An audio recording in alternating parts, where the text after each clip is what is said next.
Pace bene, masih di mea culpa. Bersukacitalah hai Jerusalem, dan berhimpunlah kalian para pencintanya. Kalian yang dulu berduka cita, bersukacita, dan bersoraklah. Puaskanlah hatimu dengan hiburan berlimpah. Dalam nama Bapa dan Putra dan Roh Kudus. Amin. Allah yang maha tinggi dan penuh kemuliaan, terangilah kegelapan hati kami. Berilah kami iman yang benar, pengharapan yang teguh, dan kasih yang sempurna. Berilah kami ya Tuhan perasaan yang peka dan budi yang cerah, agar kami mampu melaksanakan perintah-Mu yang kudus dan yang tidak akan menyesatkan. Amin. Bacaan dari Injil Yohanes. Sekali peristiwa Yesus berangkat dari Samaria dan pergi ke Galilea, sebab ia sendiri telah bersaksi bahwa seorang nabi tidak dihormati di negerinya sendiri.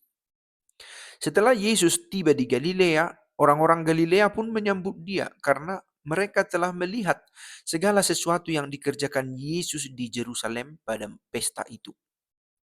Sebab mereka sendiri pun turut ke pesta itu.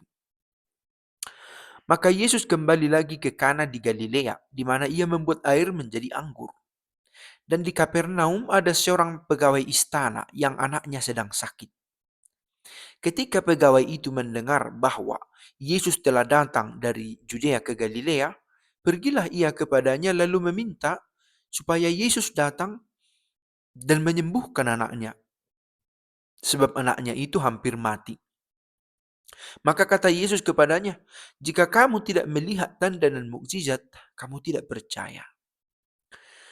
Pegawai istana itu berkata kepadanya, "Tuhan, datanglah sebelum anakku mati."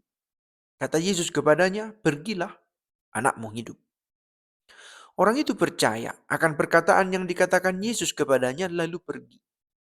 Ketika ia masih di tengah jalan, hamba-hambanya telah datang kepadanya dengan kabar bahwa anaknya hidup.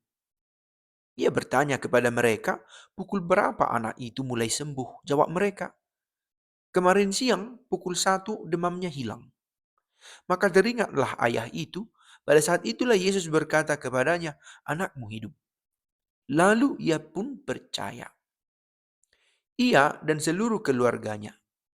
Dan itulah tanda kedua yang dibuat Yesus ketika ia pulang dari Judea ke Galilea. Demikianlah sabda Tuhan. Bapak Ibu, dari bacaan ini ada dua hal yang orang coba ambil. Pertama, soal tidak ada nabi yang dihormati di kampung halamannya, sebagaimana Yesus yang pernah katakan juga. Tetapi saya mau lebih menyoroti bagian kedua, yaitu soal mukjizat tadi. Nah, soal mukjizat ini, dua hal lagi yang saya mau lihat. Apa itu?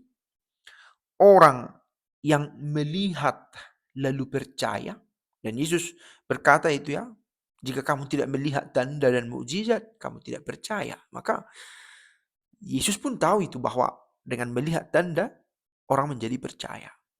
Tetapi si orang tua yang anaknya sakit demam hampir mati itu, dia percaya lalu melihat dengan perantaraan orang-orang hambanya yang melihat bahwa anaknya hidup. Si ayah yang anaknya sakit demam itu pertama berkata, "Datanglah supaya anakku itu jangan sempat mati. Sebelum anakku mati datanglah," katanya. Apa jawab Yesus? "Pergilah, anakmu hidup." Si ayah ini belum melihat apa-apa, tetapi dikatakan orang itu percaya akan perkataan yang dikatakan Yesus kepadanya. Percaya lalu mukjizat itu datang terjadi. "Anakmu sudah sembuh," kata orang yang jumpa dengannya. "Kapan sembuh?" "Kemarin siang jam 1. Pada saat itu saya bicara dengan Yesus. Yesus berkata, "Pergilah, anakmu hidup," dan dia percaya. Lihat, ada dua arah ini. Yang pertama, ketika Yesus kembali ke Kana, orang berkumpul karena mereka telah melihat. Karena mereka telah melihat apa yang Yesus pernah lakukan. Nah, persoalan kita bukan soal mana lebih bagus kalau begitu. Apakah saya percaya dulu supaya mukjizat terjadi, atau saya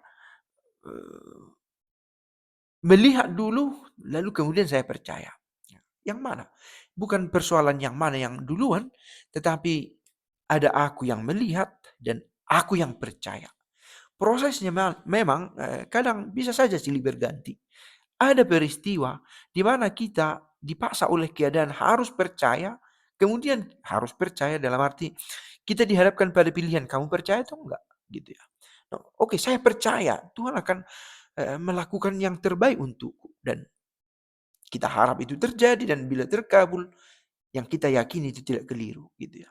Nah, di sisi lain kita juga bisa mencoba melihat, menemukan apa yang baik yang Allah telah berikan kepada kita, dan dengan demikian iman kita akan semakin bertumbuh. Bacaan kemarin soal anak sulung itu, si ayah berkata, "Kamu selama ini bersama denganku, apa yang menjadi milikku itu milikmu."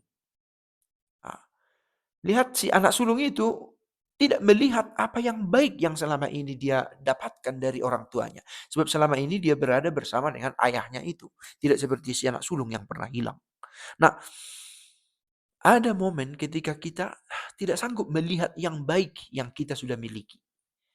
Mungkin kita terlalu asik mencari yang ada di depan, gitu ya. Nah, sehingga kita hubungkan dengan bacaan ini, kalau kita tidak melihat, bisa saja memang iman kita tidak begitu kuat, menjadi rapuh. Tetapi kalau kita semakin melatih diri untuk melihat yang baik yang Allah telah lakukan, iman kita pun semakin bertumbuh. Semakin bertumbuh iman kita, semakin kita yakin bahwa Allah melakukan yang terbaik dalam hidup kita, maka itulah yang terjadi. Itulah mukjizat yang akan kita terima lagi. Maka ini dua hal yang saling terhubung, melihat lalu percaya, dan percaya kemudian melihat buahnya. Semoga bacaan hari ini menguatkan iman kita dan memampukan kita untuk melihat, mengingatkan kita untuk melihat segala yang baik yang Allah telah beri dalam hidup kita. Pace bene.